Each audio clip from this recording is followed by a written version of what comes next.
The prince who holds a country differing in the above respects ought to make himself the head and defender of his less powerful neighbours, and to weaken the more powerful amongst them, taking care that no foreigner as powerful as himself shall by any accident gain a foothold there.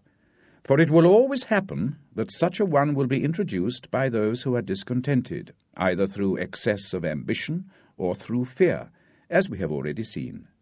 The Romans were brought into Greece by the Aetolians, and in every other country where they obtained a foothold, they were brought in by the local inhabitants. And the usual course of affairs is that as soon as a powerful foreigner enters a country, all the subject states are drawn to him, moved by the hatred which they feel against the ruling power. So that in respect to these weaker states he has no trouble at all in winning them over to himself, for they all quickly rally to the state which he has acquired there. He has only to take care that they do not get hold of too much power and too much authority, and then, with his own forces and with their good will, he can easily keep down the more powerful of them so as to remain entirely master of his country. And he who does not properly manage this business will soon lose what he has acquired, and while he is holding it, will have countless difficulties and troubles. The Romans, in the countries which they annexed, observed closely these measures. They sent colonies and maintained friendly relations with the minor powers, without increasing their strength. They kept down the more powerful, and did not allow any strong foreign powers to gain authority. Greece appears to me sufficient for an example. The Achaeans and the Aetolians were appeased by the Romans. The kingdom of Macedonia was crushed, Antiochus was driven out.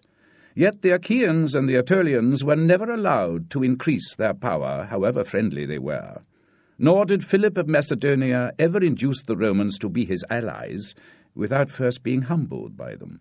Nor did Antiochus make them agree that he should retain any authority over the country.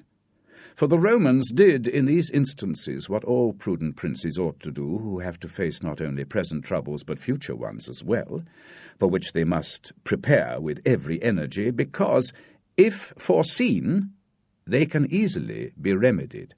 But if you wait until they approach you, the medicine is no longer in time, because the malady has become incurable.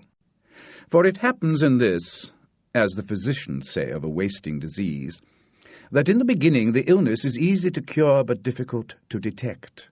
Yet in the course of time, not having been either detected or treated in the beginning, it becomes easy to detect but difficult to cure. Thus it happens in affairs of state. For when the evils that arise have been foreseen, which it is only given to a wise man to see, they can quickly be redressed.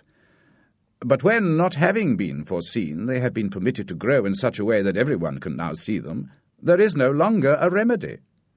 Therefore the Romans, foreseeing the troubles, dealt with them at once, and even to avoid a war, would not let them come to a head, for they knew that war is not to be avoided, but merely put off to the advantage of others.